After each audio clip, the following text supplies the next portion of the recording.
a gente conversar assim. Igualmente, tudo bem, Bela?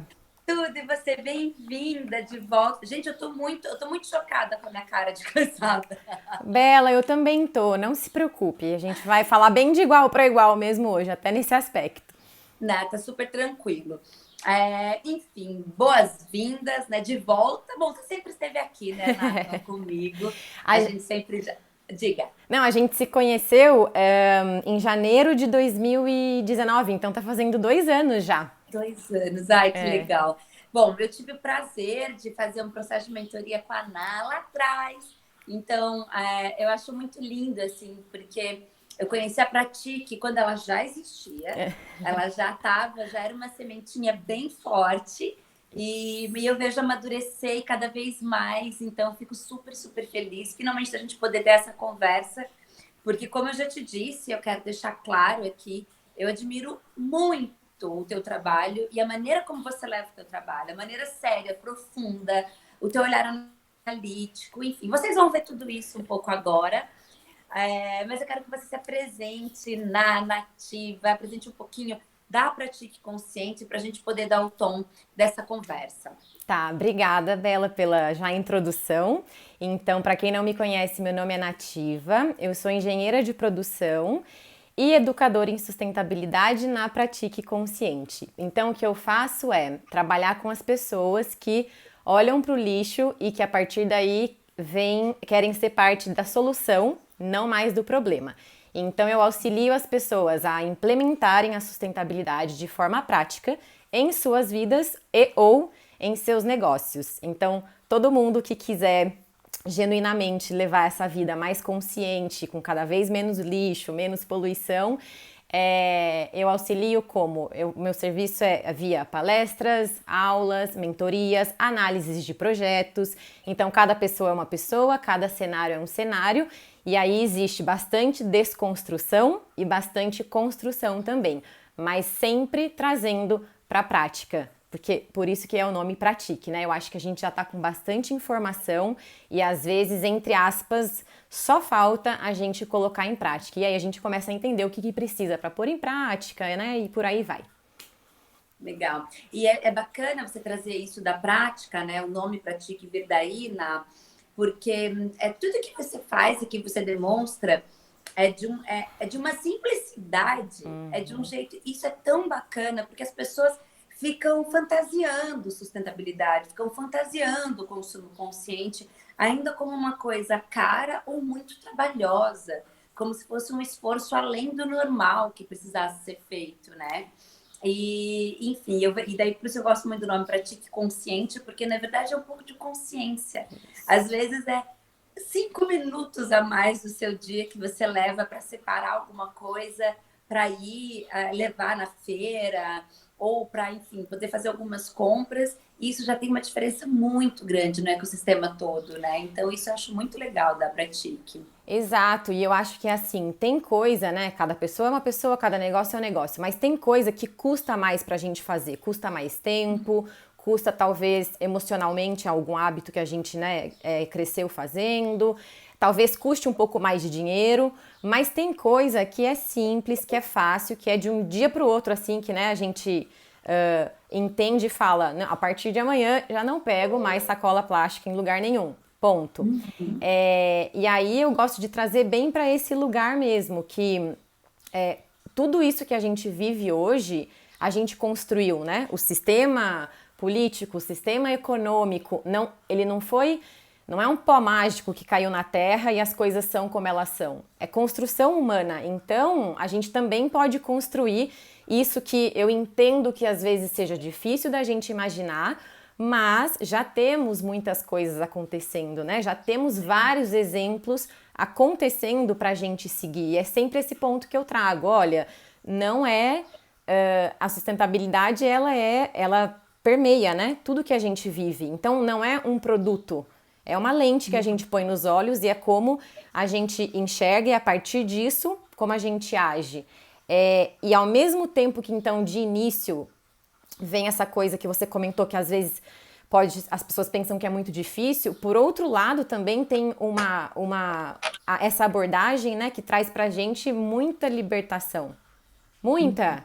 De a hora que você entende, talvez, né? Então, que você se acostuma com o coletor menstrual, você não tem mais que ir até o supermercado para comprar todo mês o absorvente. Então, tem toda essa questão também. Foi uma compra mais cara, mas que logo se paga e que te dá tempo, sabe? Então, assim, às vezes a gente acha que ser sustentável vai tomar mais tempo, quando na verdade a gente acaba ganhando muito tempo também. Então, é legal trazer Uhum. esse, né, esse outro lado também. Legal. São mitos, eu sempre falo assim, são mitos. Eu tô tentando me arrumar aqui, ainda que não tô. Ai, pronto, Você melhor. tá ótima, São, Bela.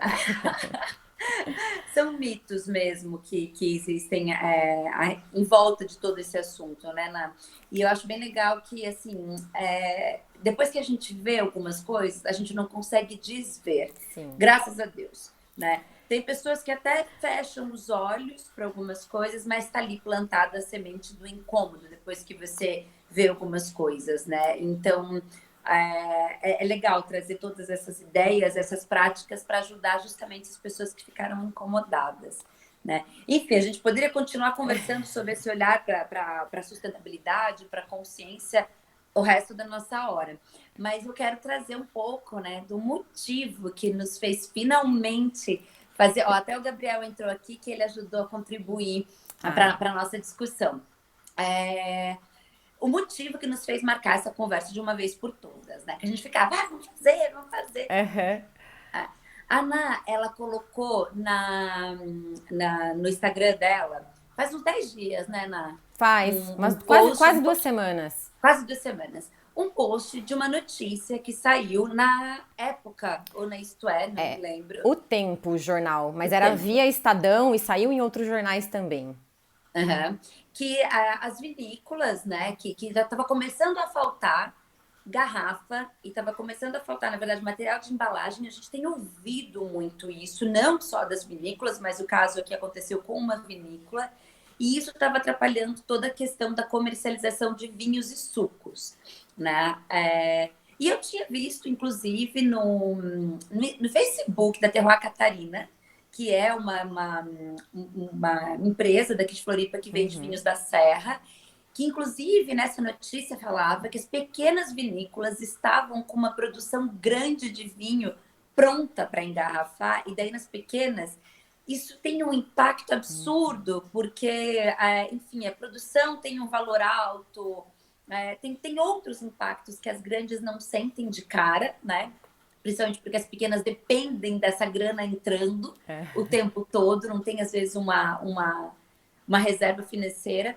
E isso, a ANA depois ela sublinhou todas as questões e propôs uma reflexão e uma análise mesmo, até uma crítica com relação a isso, né? Por que isso está acontecendo? O que as empresas e o que a gente pode fazer diferente frente a esse cenário, que tem a ver com tudo isso, do consumo consciente e da logística reversa, né? E foi até interessante, porque isso coincidiu com um amigo. Eu fiz até uma semi-viagem para a Serra, fui 2 vezes, e esse meu amigo continuou a viagem e ele perguntou nas vinícolas que ele esteve a respeito disso, mas depois eu trago a resposta dele. No Andar da Carruagem, eu repostei isso. O Gabriel que colocou aqui, ele contou de uma vinícola que ele tem um monte de garrafa em casa e não sabe o que fazer com aquelas garrafas. Uma outra cliente minha também fez o mesmo depoimento e eu marquei essa vinícola. E a vinícola me respondeu e eu encaminhei direto, assim, uma resposta gigante, que é legal a empresa se posicionar, né, responder, de dar atenção, ouvir. Aí eu passei direto para a Ná e, enfim, a gente vai desdobrar esse assunto, não só trazendo a problemática, mas pensando em soluções que as empresas poderiam pensar a respeito e nós, consumidores, devemos trazer também, puxar aquilo que nos compete com relação a tudo isso, né? Ná, vamos lá, falar um pouquinho de tudo isso que aconteceu, dessa reportagem, para a gente poder continuar esse assunto. Tá, então é o seguinte, a primeira coisa quando você me enviou a resposta da vinícola, que realmente foi uma resposta bem, bem explicada, assim, bem pautada, eu também pensei, nossa, olha que coisa boa, mas aí não, né? É obrigação as empresas terem essas informações e É, disponibilizarem para os clientes. Então, a gente tem que virar essa chavinha também, né? Não boa, pode se acostumar assim com o básico, tem que falar, não, é isso mesmo que tem que ser feito. boa, boa. Mas então vamos lá, o que estava acontecendo? faltando garrafa de vidro, a vinícola precisando, né, das garrafas para espumante, para vinho, para suco, e não tendo como extravasar essa produção, a produção ficou parada. E a gente sabe que parar a produção nesse modelo de grande escala e tudo mais é prejuízo na certa. Então, se parou a produção, incomodou, entendeu? E alguma coisa a indústria vai fazer, porque não pode parar a produção. E aí, quando eu vi toda essa notícia, o que me motivou a fazer aquele stories, na verdade, foi porque eu falei, o que eu pensei foi, tá vendo? Olha, a gente não pode fechar os olhos para tudo isso, para essa questão do lixo, para reciclagem que não acontece, essa irresponsabilidade, né? Ninguém quer se responsabilizar, porque uma hora o feitiço vira contra o feiticeiro. Entendeu? Começa pegando a população que é marginalizada, depois os pequenos produtores, o indivíduo, mas vai ter uma hora que vai chegar em quem tem o dinheiro. E tá chegando, né? Tá precisando e não tem o acesso. Então era só o que eu pensei foi, sabe, olha, não adianta fingir. Tá fingindo, todo mundo vai rodar no final dessa história. Ana, até para quero fazer um adendo aqui, que é super legal você trazer isso. E até eu quero trazer uma coisa que eu estou ouvindo muito das pessoas que ainda não têm essa consciência, ainda continuam terceirizando a responsabilidade. Porque as pessoas que não estão conseguindo comprar o seu vinho colocam a culpa na Covid. Ó, e no lockdown. talvez, então, cara, mas assim, é um ponto bom, não excluo essa possibilidade, mas eu entendo como a pandemia que a gente tá vivendo, ela acelerou muitos processos, né? Então ela não criou um problema novo, ela jogou na nossa cara, olha, vocês estão falando que vocês não estão vendo? Tá aí. Então acelerou o que talvez aconteceria, eu não tenho como estimar, mas sei lá, em 5 anos daqui pra frente ela trouxe em alguns meses. Então, você me perguntou antes nos bastidores, né, a questão da falta de garrafa, por que estaria acontecendo? E realmente, quando se instalou a pandemia, qual foi a orientação que a gente recebeu? Embalar tudo e mandar tudo para o lixo. Não mandar para reciclagem, porque tinha risco de contaminação dos catadores, enfim, várias coisas. Então, o mínimo que talvez fosse separado e fosse para reciclagem, uma vez que 90% do que efetivamente é reciclado foi coletado pelos catadores e pelas catadoras, aí se afundou, porque aí não tinha mais gente fazendo a coleta, né? Por orientação mesmo. E aí, em algum momento, não chegando essas garrafas, esses materiais onde deveria chegar, tá faltando. Então, a pandemia pode ter essa relação, mas ela não criou esse problema. O problema é estrutural, então a gente não pode pôr a culpa, é por conta disso, então ano que vem vai estar tudo normal. Não. Não. É isso. Tem que mudar. Mas, enfim, aí eu puxei no Stories a questão da logística reversa, né? O que é a logística reversa? É a gente... O material sai ali da onde ele foi produzido, extraído, é usado pela gente, consumido de alguma forma e ele volta para o local de produção dele. Então ele volta a fazer parte do ciclo de produção. É uma forma da gente deixar de extrair matéria virgem, né, do ambiente, usar o que já foi extraído e fazer a coisa rodar. A única questão é que assim, a logística reversa ela é ainda muito colocada como uma coisa que ela precisa existir para que o resíduo não vá para lugares indevidos, como o mar, a terra, o ar, os lixões a céu aberto, enfim.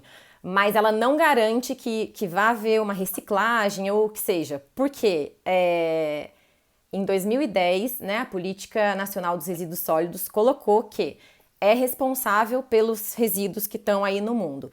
Quem produz, quem comercializa, quem importa, quem consome e quem faz a limpeza. Então, todos nós.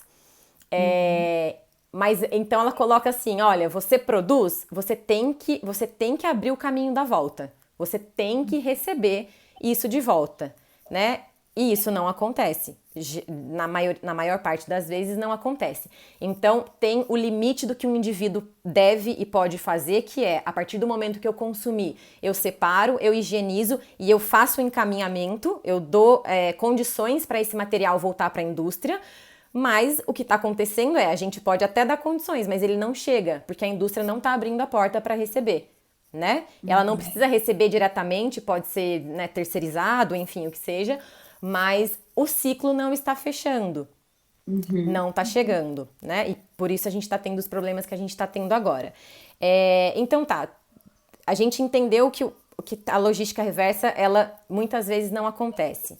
Aí veio a Vinícola, que respondeu para você o Stories, e eu achei muito interessante, porque ela trouxe pontos que na minha leitura são bem coerentes e pontos que não são nada coerentes. Então, o que eu achei coerente, lembrando que aqui a gente está falando de garrafas de vidro, e que material, plástico é uma coisa, madeira, papel é outra, então o processo de reciclagem de logística reversa ele vai variar de material para material, então só lembrando que aqui a gente está falando das garrafas de vidro. A Vinícola falou que é muito difícil fazer a logística reversa de garrafas de vidro por vários motivos. Um deles é a higienização, tanto interna quanto externa. Então, ela disse que para higienizar internamente e externamente a garrafa, gasta-se muita água, muitos produtos químicos e várias vezes existe uma limpeza manual que precisa ser feita para tirar corpos estranhos que estão dentro da garrafa. E aí, na hora que eu li, eu lembrei que em 2018, quando a Heineken anunciou que não ia mais recolher long neck, e eu acho que até as de 600 já não ia recolher mais, eu questionei um engenheiro que trabalhava lá dentro e ele me falou, olha, fazer a higienização é muito complicado, você nem imagina o que vem dentro dessas garrafas e gasta-se muita química para limpar e tudo mais. E eu falei, putz, eu nunca tinha pensado nisso. Eu sempre pensava, reutilizar é melhor do que reciclar, então vamos reutilizar. Fui questionar porque não está sendo reutilizado e me veio essa notícia, né, de toda essa química. E daí a vinícola também falou, né, que o rótulo é uma coisa difícil, e é mesmo, porque tem cola, então, né, é vidro, cola e aquele material que é meio que papel, meio laminado, meio plástico, enfim, não sei. Quanto mais mistura de material tem, pior é para reciclagem mesmo. Então, beleza, faz sentido o que a vinícola está dizendo. E ela também falou que muita química na garrafa, não sei o que, o produto lá dentro pode sofrer alterações e pode se contaminar. Ok. O outro ponto que ela falou também é... Ah, não, falei dos objetos estranhos já, né? Tá, joia. Então, o que eu achei coerente é isso. O que eu achei incoerente foi que ela justificou que... Bom, tudo isso, esqueci de um detalhe. A vinícola estava dizendo, nós não pegamos a garrafa de volta para limpar, mas a gente pega o vidro reciclado. Alguma coisa, o vidro é reciclado por aí, nós compramos esse vidro reciclado. Então não é ela que higieniza, que faz, mas ela compra reciclado. Ok, tudo bem, é uma opção também. O que não foi coerente, dizer que ela justificou também não pegar as garrafas de volta, porque tem toda a questão da poluição atmosférica, do transporte dessas garrafas, do consumidor final até, né, a volta para a vinícola. E aí, gente, não cola. Por quê? Se você não se importa com a poluição atmosférica na hora de distribuir isso, então você não pode se importar na hora de pegar isso de volta. Ou se você se importa na hora de pegar, se a questão atmosférica da poluição é um problema quando você está recolhendo esse produto, ela precisa ser igualmente um problema na hora que você está distribuindo esse produto. E o outro ponto é que ela coloca ali, né? Nós trabalhamos com redes de cooperativas pelo Brasil que recolhem e dão destino às embalagens. Ela pode pensar que ela faz isso, mas não, né? Porque não à toa 2 pessoas interagiram com você que tem essas garrafas em casa, uma pessoa tinha 20 garrafas e não tem onde levar. Então, assim, vamos supor, se ela coloca 10 mil garrafas por mês no Brasil e ela compra 10 mil garrafas recicladas, ela tá recolhendo o que ela pôs no mundo, pôs ali no Brasil. Mas na verdade não, porque as garrafas estão espalhadas por aí e a reciclagem não funciona em todas as cidades da mesma maneira no Brasil. Então a indústria não pode ter esse escape. Ah, não, mas eu tô comprando tudo que eu tô pondo ali. Não, tá poluindo porque você não tá pegando a garrafa que você pôs, você tá pegando garrafa de outros lugares. Então, só um exemplo. Supondo que na Bahia não exista reciclagem de vidro. Em São Paulo existe. Então a vinícola vai e compra todo o vidro reciclado ali de São Paulo, na mesma quantidade que ela pôs no Brasil. Mas lá na Bahia, a garrafa que ela mandou pra Gente, tá lá, travando aqui, tá travou pra lá. você. Ah, eu tô conseguindo falar bem, Bela. Não sei, pra mim não tá travando, não. Não, voltou. Deu uma travadinha aqui, mas voltou agora. Pode seguir. Depois eu quero ler um pouquinho os comentários aqui, que tá bem coerente. Eu esqueci teu nome, por favor, menos lixo. Coloca o teu nome aqui para eu te chamar pelo nome depois, que ela fez uns comentários bem legais. Mas pode seguir teu raciocínio. Tá, então eu tava dizendo que nesse caso você compra lá as 10 mil garrafas que você colocou pra distribuir no Brasil no mês, mas a garrafa que você mandou pra Bahia ainda tá na Bahia, porque lá não existe a reciclagem. Então não pode ser um escape da indústria falar, não, mas eu já compro reciclado, eu invisto na reciclagem. Tá, mas você tem que investir em todos os lugares onde seu produto está chegando. E aí, óbvio, não precisa ser ela sozinha fazendo todo esse trabalho. Ela se junta com todas as outras empresas, cervejeiras, o que seja, que usam a garrafa de vidro e vão espalhando as possibilidades de reciclagem de vidro em todo o Brasil e aí montar todo o esquema da logística reversa, entendeu? Então a indústria é esse caminho de volta que a gente não está conseguindo fazer. Então, enquanto consumidor, a gente tem que higienizar e disponibilizar isso para reciclagem, fazer um encaminhamento correto. E enquanto indústria, a indústria tem que construir essa estrada para o produto poder voltar e chegar até ela. Falei da Aurora. Tudo bem, né? Falei da vinícola. Se você quiser falar mais coisa, porque daí eu gostaria de trazer depois a questão dos catadores e das catadoras de reciclagem nessa história toda. Legal. E até eu quero tirar uma dúvida com relação a catadores e reciclagem. Eu quero ler um pouquinho aqui, surgiram vários comentários e eu estou gostando de ver. Primeiro, a Val, que é minha amiga, ela falou que no prédio dela a separação de lixo continuou acontecendo na pandemia. Então, talvez não a separação, Val, a coleta disso teve um problema, e, enfim, pediram para a gente não levar, eu não estava passando buscar, então realmente isso pode ter mudado de cidade para cidade, de lugar para lugar. Aí tem aqui, daí uma pessoa comentou, né? Fora que nas empresas ainda é caro fazer pequenas e médias, aplicar a logística reversa. Mas eu gostei, é Karen, né? O nome da Por Favor Menos Karen. Lixo. Uhum. Beleza, lembrei. A Karen fez um comentário que nada daqueles justificativos eram coerentes. Que ela colocou assim: veja bem, se ela resolveu virar indústria, é problema dela. E eu acho isso bem interessante mesmo. Ela precisa se responsabilizar, até como fala a política de encaminhamento de resíduos, né, que você comentou. Então, investe numa nova estrutura de reciclagem de vidro, investe numa nova estrutura de logística. E eu concordo, acho que é uma provocação. E daí eu adorei, que eu não sei o nome dela também, Anderleia Correia, ela comentou que tem que aprender com a Coca-Cola. Como é que eles faziam isso nos anos 80? Para comprar, a gente tinha que levar o casco, né? Era a história de levar o casco. Não se vendia Coca-Cola no PET na época, né? Aí ela, inclusive, comentou depois que, da mesma forma que a pessoa vai no mercado entregar, por que ela já não volta cheia das garrafas? Por que a transportadora não tem um lugar para isso? E daí a Karen continuou que as empresas não dá, que é sempre um papo que não dá. Que, na verdade, eles olham só para a estrutura existente e falam, ai, não dá. E é isso, Karen, concordo 100%. Não pensam novas soluções. Se fosse para falar assim, como é que a gente constrói sei lá, um novo jeito de uma nova tecnologia para a gente poder produzir mais, legal, eles investem. Agora, na hora de pensar como é que a gente pode colocar mais eficiência no processo, e não só eficiência financeira, eficiência socioambiental, Sim. aí acabam pensando no valor e no investimento. E isso é um baita do raciocínio que a gente tem que quebrar. Já vou parar aqui os comentários para a gente poder seguir. Eles, na verdade, olham para a estrutura e falam, não dá, acho que é isso, os comentários por enquanto, né? E queria que você comentasse um pouquinho, daí a gente já entra Eu já fiz uns comentários aqui, né? Porque eu também olho muito isso, sabe? Galera falando que, ai, não posso, não posso. De repente eles vão lá, investem não sei quanto numa máquina nova para produzir um outro rótulo que tem não sei o que lá. E fala, cara, nem resolveu Sim. o problema, já tá criando outro. Como assim? Por que não pensa num rótulo, então, que é fácil, que não cola? Eu fico muito brava com isso.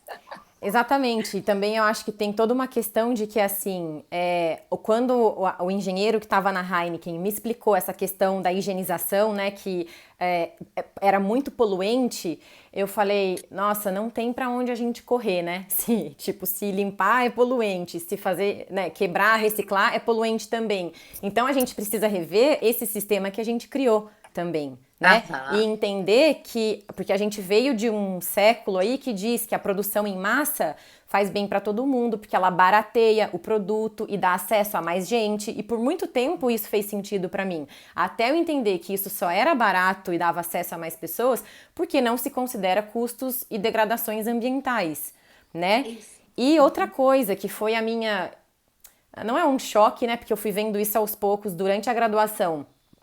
A gente, enquanto engenheiro e engenheira de produção, a gente aprende muito a fazer as coisas de maneira a não ter desperdício. É quase que nossa função principal. Construir os processos ali, o que seja, para não desperdiçar.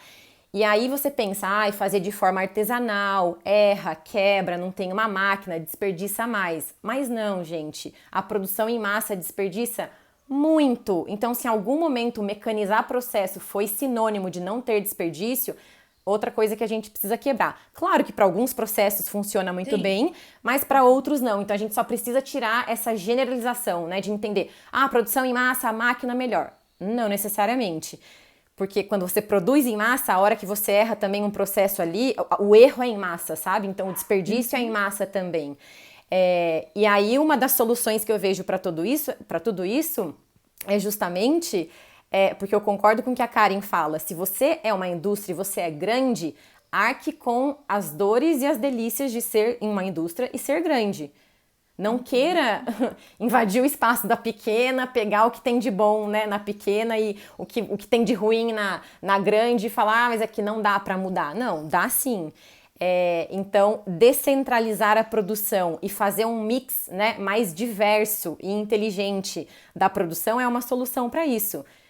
Tem coisa que a gente vai produzir e que é bem-vindo que seja uma indústria grande. Tem coisa que a gente pode repensar e falar, não, isso daqui poderia existir espalhado no Brasil de produtores menores, né? A gente distribui melhor a renda do brasileiro e todas aquelas coisas. E falando em renda dos brasileiros, entra a questão dos catadores e catadoras. Então, o que eu vou falar agora, quem me orientou foi a Larissa Palombo, que é uma amiga engenheira mecânica e que Ela também tá aqui. a Lara entrou, né? E também é conectada com essas questões. Então, desde 2019, ela participa do projeto Consciência Itajubá. Itajubá é a cidade que a gente se formou no sul de Minas Gerais. E esse projeto realiza projetos, né, junto às cooperativas de catadores e catadoras da cidade. E ela aprendeu muito frequentando a Associação de Catadores Autônomos de Reciclagem Itajubense, que é a CARI. Essas informações que ela me deu, que combinam super, né, com tudo que a gente conversou até agora, ela aprendeu com eles. Então ela queria que eu ressaltasse bastante que quem ensinou tudo isso que ela sabe hoje foram as pessoas da associação, exatamente. Então, qual era o cenário em Itajubá, né? Lembrando que o Brasil é muito grande e a reciclagem funciona em cada cidade de uma forma. Pré-pandemia, o quilo do vidro era 15 centavos e a indústria só comprava das associações quando se atingisse a quantidade de 15 toneladas de vidro.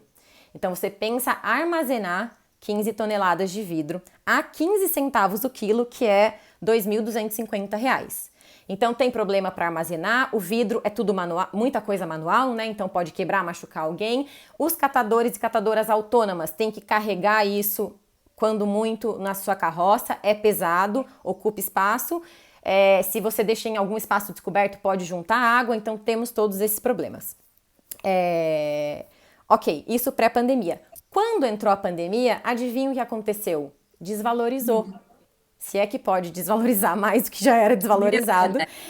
Caiu para 10 centavos o quilo. E aí, claro, menos, além daquilo que eu já comentei, né, de ter essa questão da contaminação, da população ter sido orientada a não entregar nada para reciclagem, rodou menos vidro por aí com tudo isso que estava acontecendo. Então teve esse espaço, né, que daí 15 mil toneladas de R$ 2.250 passou a valer R$ 1.500. Fora que a coleta também é feita também por caminhão, né? Então, assim, é super baixo o preço e ainda tem todos os custos da cooperativa, da associação. E aí começou a faltar o vidro no mercado, como a gente estava vendo. E o que aconteceu? Voltou essa ideia das garrafas retornáveis. Pelo que eu entendi, não significa que ela vai voltar para a fábrica e ser higienizada, mas ela vai voltar para a fábrica vai dar o jeito de reciclar, o que quer, vai dar seu jeito. Voltou para a fábrica, entendeu? A indústria está precisando, ela deu o jeito de ter acesso ao vidro de novo. E tem supermercado pagando 50 centavos na unidade da garrafa de 600 ml de cerveja.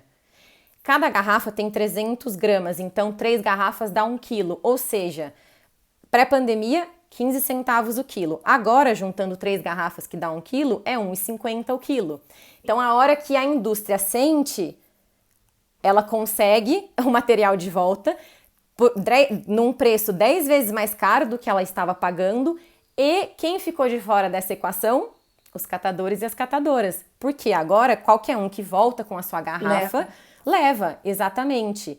E aí, imagino eu que quando tudo se normalizar, quando essa equação, quando voltar a não faltar vidro, você acha que esse preço por quilo vai ser mantido? Muito provavelmente não. Volta a ser 15 centavos o quilo e aí os catadores voltam para a equação nesse sistema de trabalho que eu nem sei como caracterizar. E daí o que... Bom, deixa eu deixar claro uma coisa também. A Larissa falou esse cenário, né, em Itajubá e falando especialmente das garrafas de cerveja. Ela falou que das de suco ela não teve muito acesso, ela não viu muita preocupação ali dentro do acesso que ela tem, mas isso também me mostra, de novo, a questão do interesse, né? Que é o que você falou a partir do comentário da Karen. Esse negócio de não dá para fazer, na verdade, eu não tenho interesse em fazer, porque a hora que tem interesse, dá-se o jeito, paga-se mais caro e resolve o problema, né? Não resolve, tapeia, tapa o sol com a peneira e tudo bem. E a gente não pode ser inocente, né? A gente também paga por tudo isso que está acontecendo. Claro que o consumidor final arca com todas essas oscilações de preços e tudo mais. Então, era isso da questão dos catadores e das catadoras que eu queria trazer. Uhum. Eu tenho uma dúvida bem básica, assim, tá? E eu posso estar falando uma besteira bem grande. Existem catadores só de vidro, como tem os de latinha? Não, ótima pergunta, Bela. E, inclusive, só pra gente ver a diferença que eu anotei, esqueci de falar. Quando custava 15 centavos o quilo do vidro, né, pré-pandemia, o papelão tava 1,50 o quilo e a latinha tava de 3,50 a R$ 4 o quilo. Então, obviamente que vai se trabalhar muito mais, né, com a coleta do que vale mais, a latinha e o papelão no caso. Então, por que essa pergunta é boa? Porque eu não sei se existem quem só trabalhe com vidro, mas não a gente não pode assumir que o catador ou a catadora vai pegar todos os materiais. Por quê? Porque eles vão trabalhar de acordo, principalmente, com o valor do que está, né, no mercado naquele momento. Então, se você encontrar um catador que fala, eu só recolho papelão, ou eu só recolho latinha, ou só recolho vidro e papelão, totalmente entendível, porque ele vai trabalhar com o que vai dar o retorno financeiro para ele, que até a gente nem sei se pode falar dessa maneira, dado o valor que realmente tem o quilo das coisas, né? O preço do quilo das coisas. Mas existe sim essa separação por parte dos profissionais da reciclagem. Entendi. Não, então eu fico pensando, né? Eu tava até conversando com uma amiga ontem, não sei se ela tá aqui online ainda, que a gente tava comprando cerveja para levar, que a gente quer tomar um banho de mar amanhã. Eu tô super isolada essa semana, eu virei coronóia de novo. A minha irmã enfim, tá doentinha, e daí eu resolvi virar coronóia. Eu falei, eu vou pra praia, mas eu quero ficar num cantinho só nós duas, entrar no carro e voltar. Mas a gente, por conta disso, queria comprar uma cervejinha. E daí ela falou, não tem, long neck não cabe. Eu falei, amiga, eu prefiro comprar latinha, porque é mais fácil de passar catador na praia e pegar a latinha do que vidro. Essa é a minha percepção. que na verdade eu não conheço catadores. Oba, Lê entrou aqui, eu acabei de pensar na origem. Eu não conheço catadores de vidro. Eu sei de catadores de papelão, e aqui em Floripa é muito difícil ver, né? E catadores de latinha, que hoje em dia a gente vê em festas, nas praias, e ali na Casa Origem, que a Alexandra entrou agora, tem uma pessoa que vai buscar um catador em específico. Então, quando dá, eu junto e levo lá. Então, para mim, eu acabei optando por consumir o máximo de latinha que eu posso, ao invés de vidro, quando eu vou, porque daí é outra coisa, quando eu preciso comprar algo descartável, né? Aham. Porque eu acho mais fácil de destinar. Mas eu fico muito em dúvida, assim, tá, e é isso mesmo? Latinha no final tá ficando mais legal? E surgiu, inclusive, surgiram uns boatos de que iam começar a fazer vinho em latinha. E daí eu penso, tá legal, mas ao mesmo tempo é mais um jeito das fábricas darem uma tapeada. Então, não invisto em política, em logística reversa, eu continuo investindo numa outra coisa que, querendo ou não, é resíduo igual. Então, assim, me dá um nó na cabeça, sabe? Deixa eu ver o que a Karen falou também. Bela, agora você travou um Voltou. pouquinho para mim. Ah, Ela tá. colocou, houve uma época em que nem a latinha era recolhida. A latinha passou símbolo de reciclagem, pois investiram na reciclagem de alumínio. Com o vidro seria mesmo. Legal, legal. Enfim, te soltei um monte de coisa. A Lala, e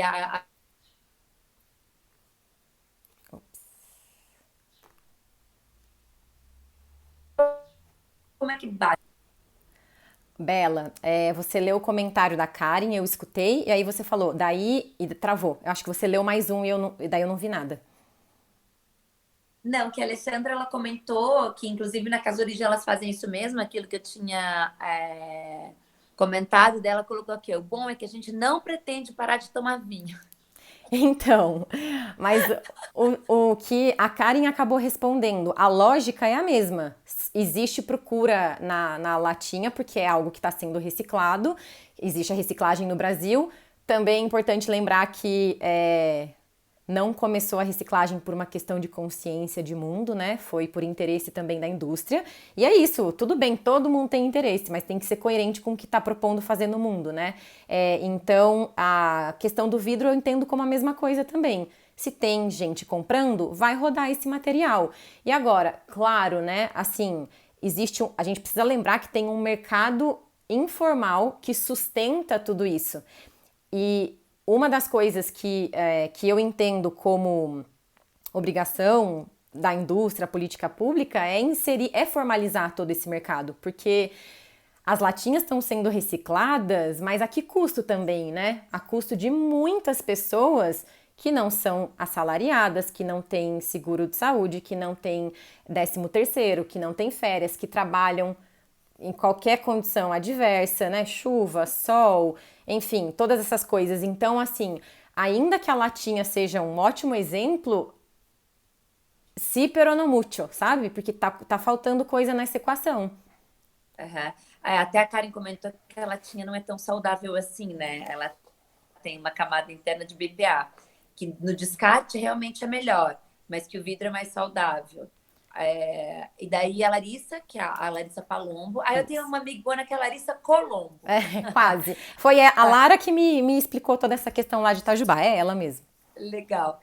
Vão vender na lata, porque não tem como vender no momento, provavelmente, mas acredito que depois eu vou estar com o vidro e não tem como escapar, é preciso mudar. Eu concordo, e eu acredito que assim, na minha percepção, tá, e daí eu quero ver o que você me diz.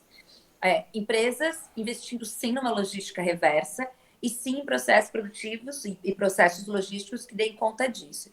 Inclusive, na minha percepção, nesse rótulo, né? Por favor, a gente está nos anos 2020, como é que as empresas ainda fazem essa mistura de materiais? Eu não consigo muito entender, né? A outra coisa é muito da gente, consumidor, né? Primeiro, porque eu tenho vontade de chorar quando jogam bituca de cigarro dentro de garrafa. É meu cinzeiro. Eu coloco aqui para juntar tudo e pôr no lixo. Então, a gente, enquanto consumidor, pensar no quanto a gente dificulta a vida da reciclagem dos catadores. E a terceira coisa, e que daí é um pouco mais desafiadora, que me vem assim sempre, Cara, reciclagem e colocar qualquer coisa que a gente descarte é a última opção para a gente falar de sustentabilidade. Sim. Separar o lixo não é dizer que você é sustentável, é o Não, mínimo que você precisa fazer.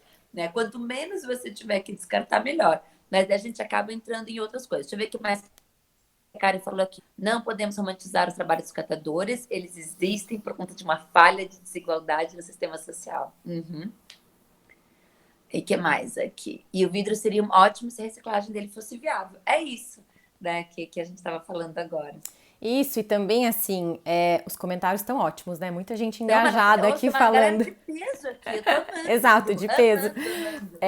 O que eu penso dos rótulos, Bela, você acha que essa altura do campeonato, com toda a tecnologia que a gente tem, não teria a possibilidade da gente fazer as garrafas de vidro com, já que elas vêm nos packs, né, de papelão que seja, com um QR Code ali, que dê as informações pra gente?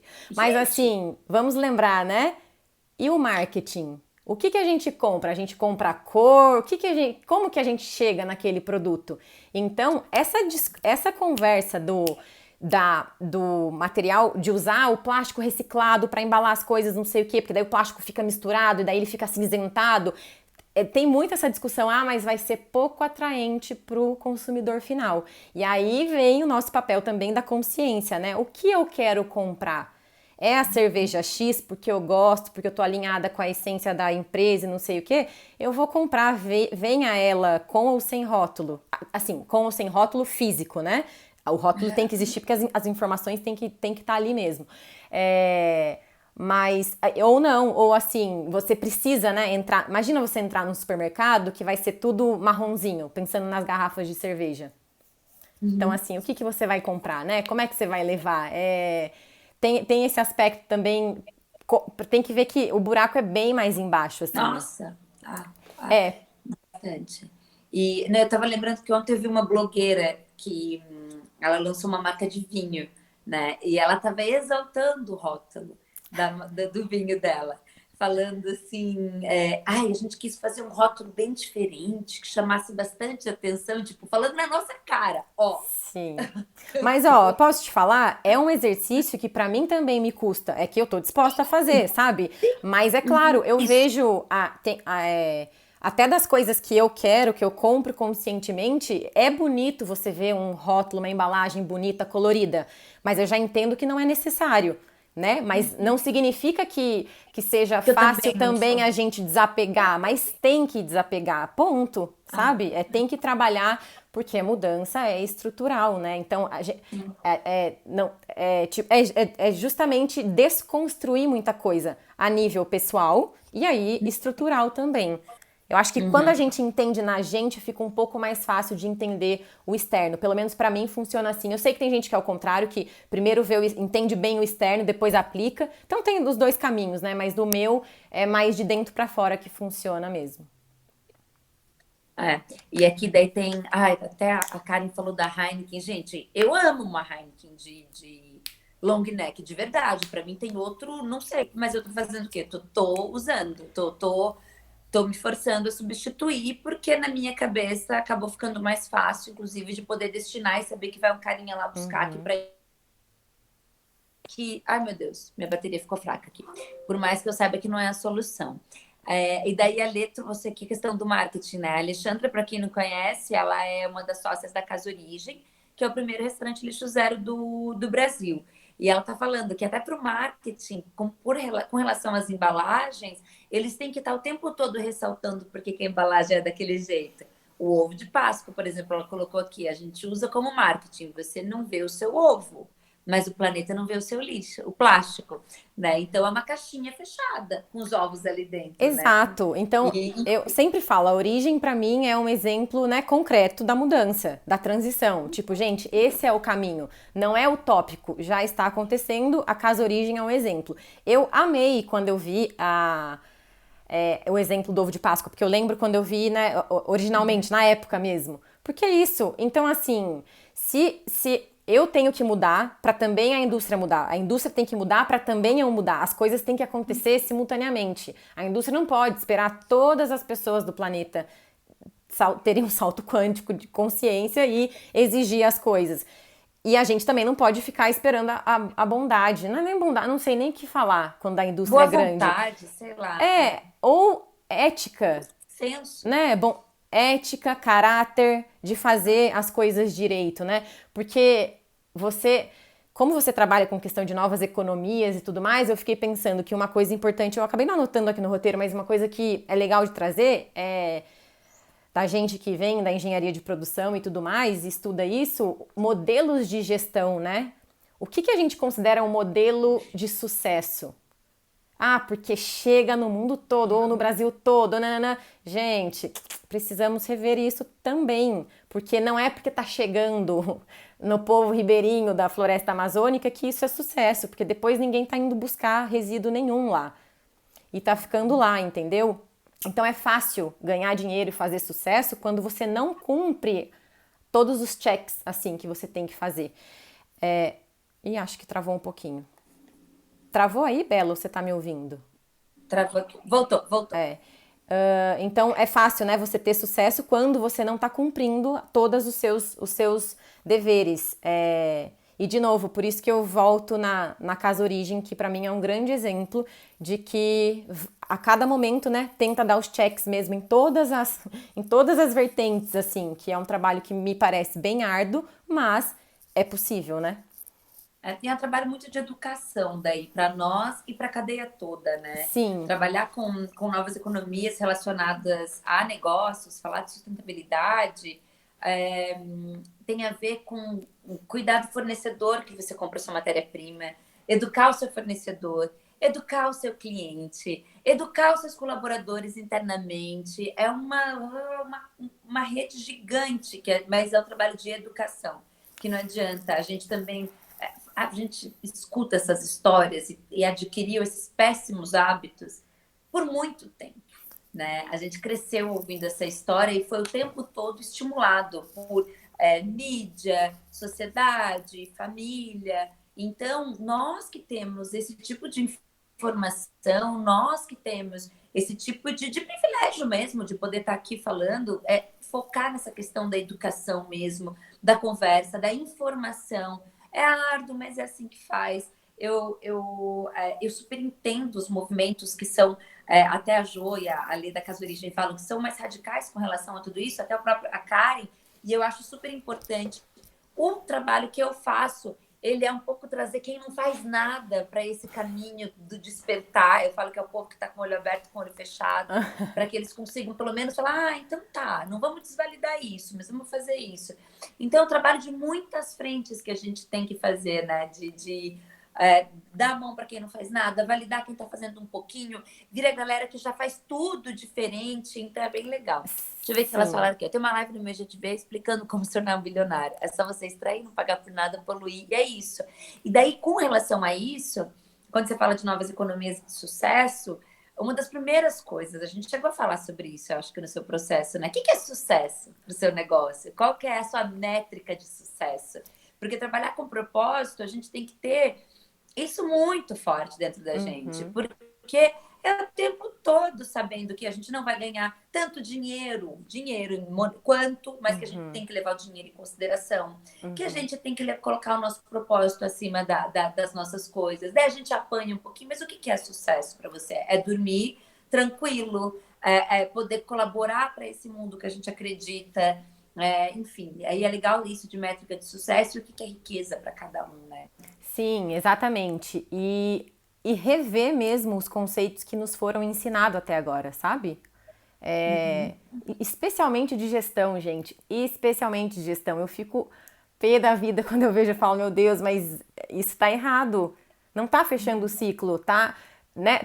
Tá rolando exploração dos recursos naturais, exploração das pessoas. Então, assim, a gente não pode bater palma para isso, né?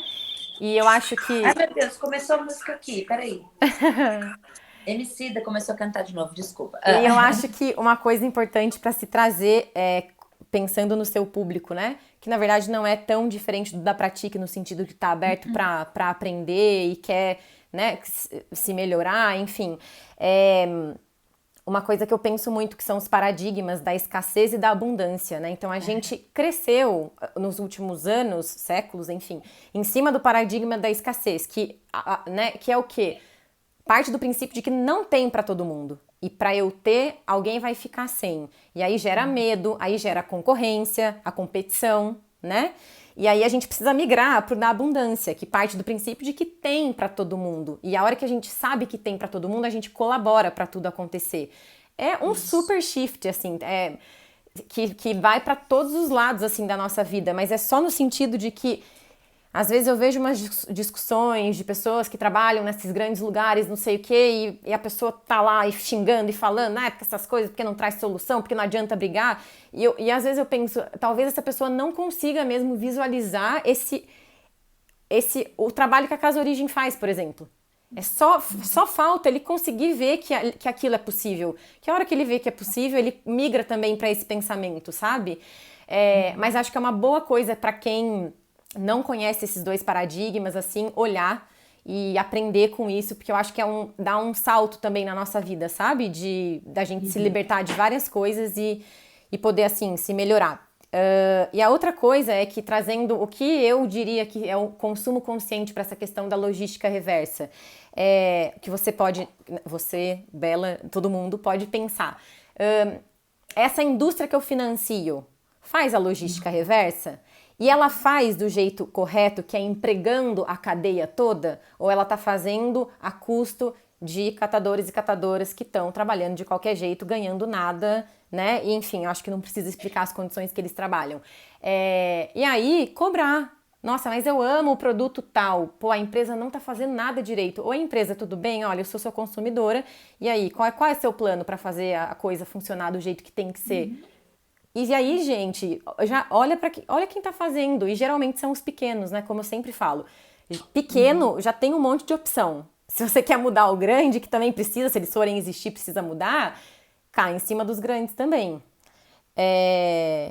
E, enfim, essa diversidade, né? Eu acho que a gente já tem muito claro a diversidade do ser humano, que precisa, grupos diversos são mais, né, produtivos, trazem mais coisa, obviamente vão atender a mais necessidades, porque tem diversidade ali no grupo. Então, pensar na diversidade de negócios também. Quebrar um pouco essa lógica da produção em massa, sabe? Dessa coisa da produtividade, da eficácia, do padrão tal de produção, né? Super presente na grande indústria. E olhar para outros modelos também, entender quais coisas que você consome, que você consegue mudar esse modelo de produção, que você consegue comprar do pequeno, que você consegue comprar no seu bairro, que você consegue comprar no Brasil. Né? Então, trazer a consciência para a hora da compra e pensar na cadeia como um todo, que envolve, obviamente, a logística reversa. Com certeza. Eu gosto muito de falar sobre consciência, né? Eu acredito que a gente vai, na verdade. Aqui, ó, Valéria, vamos mandar e-mail para todas as marcas que gostamos. É isso, Val. Pois eu não marquei a vinícola aqui. Eu aproveitei, meu amigo comentou, mas coloquei @vinícola Aurora, não tô nem aí. Vamos, eu quero tomar vinho, quero comprar e vou ficar sem vinho. Aqui, ó, vocês se viram para conseguir minhas garrafas, né? E que para que faça essa roda girar. Né? Então é isso. A gente, enquanto consumidor, consciência, coerência. E assim, gente, a gente não precisa, na minha percepção, ninguém dorme de um jeito e acorda de outro. A gente vem com anos, é uma mudança muito grande que a gente precisa fazer para mudar tudo ao nosso redor. Então, assim, a gente vai aos poucos construindo isso. Não é tão difícil. Sigam a Nana Pratique Consciente. Ela traz coisas práticas do dia a dia que você pode mudar um pouquinho hoje, mudar um pouquinho amanhã. E às vezes, eu dou umas escorregadas no quiabo, às vezes, sabe? Quando eu vejo... Se você olha aqui mesmo, ali atrás, eu tenho um pote de plástico de uma vitamina D. No entanto, tem um monte de vidro que já é de reaproveitamento, porque isso tem a ver com consciência. Você poder ir mudando aos poucos e fazendo tudo aquilo que está a seu alcance. Aqui, deixa eu ver. Essas empresas irão à falência. 80% das pessoas que buscam pela palavra sustentabilidade têm idade menor de 18 anos. Mas eu vou te dizer uma coisa, eu ainda não sei o que é o nome, Andeleia Correia. O meu público da Bela Guerra, que ainda não são um perfil grande, mas eu tenho, sei lá, quase 3.000 pessoas aqui, é 35 mais grande parte do meu público. E isso é muito legal, Porque eu não quero que os mais velhos acabem, entendeu? Eu quero que eles aproveitem, porque a expectativa de vida vai continuar por muito tempo. Então, eu fico super feliz da gente poder olhar também que tem gente mais velha fazendo tudo isso. A Lê colocou aqui a mudança toda feita com amor, que, ó, minha professora de yoga entrou aqui. E eu acho que é isso, gente. É a gente fazendo. E foi muito legal no mestrado essa semana. Aí eu vou fazer uma live só para falar do mestrado que eu tô amando. Muitos ambientalistas, muitos biólogos, engenheiros ambientais, sendo ensinados pelos nossos professores essa semana a olhar rótulos e procurar selos e entender o que, que aquela empresa faz. E daí é muito legal porque a gente acha que uma pessoa que já está super fazendo uma ação em prol da natureza já parou para pensar que o consumo dela afeta tanto. Então, assim, são várias frentes atuando para a gente poder fazer essa mudança. Nai, eu tomei um tempão do seu tempo agora, a gente tem mais 2 minutinhos para acabar, quero que você dê aí a tua mensagem final. A minha mensagem final tem a ver com o que a Alexandra colocou ali, que cobrar as empresas e as marcas não precisa ser briga ou cancelamento, né? Pode ser feito ali para todo mundo coexistir mesmo. E em relação à questão dos 18 anos, eu acho bem interessante porque ainda que as gerações venham com a consciência cada vez melhor, assim a gente espera, né? Existe muito greenwashing também. Então a gente precisa ter muito claro o que é realmente a sustentabilidade, porque se tem uma coisa que também está acontecendo bem, né? É a galera vestindo a capa da sustentabilidade, o produto sustentável X, a linha sustentável Y. E a sustentabilidade não é um produto, não é uma linha, ela é tudo. E, Bela, eu queria falar para as pessoas que se interessarem por ter uma abordagem mais aprofundada do assunto para assinar a newsletter da Pratique, porque lá eu trago esses assuntos de forma mais profunda, mais provocativa, com reflexões e também com ações que a gente pode fazer no dia a dia. Legal, tá tudo lá no teu Instagram, né? Tá, tudo no perfil aqui da Pratique, tá bom? Perfeito, Ná. Quero agradecer, então. Gente, obrigada quem participou nessa sexta-feira. A gente fez um horário diferente. Eu amei fazer nesse horário. Acho que agora todo mundo pode estar em paz e com toda essa consciência. E para o final de semana, pensar o que a gente está financiando quando a gente faz as nossas escolhas, quando a gente tem os nossos atos. E, enfim... tô feliz da vida que eu abri essa sequência de lives contigo. Eu tava morrendo de saudade de fazer isso. Então, obrigada, eu também amei. Siga com a Pratique. Olha. Obrigada, Bela. Muito obrigada pelo espaço. Obrigada a todo mundo que esteve aqui. Obrigada pelos comentários. Adorei. Obrigadão, Bela. Um beijo. Maravilhoso. Time de peso. Vai ficar salva, tá, gente? Beijo. Beijão. Tchau, tchau.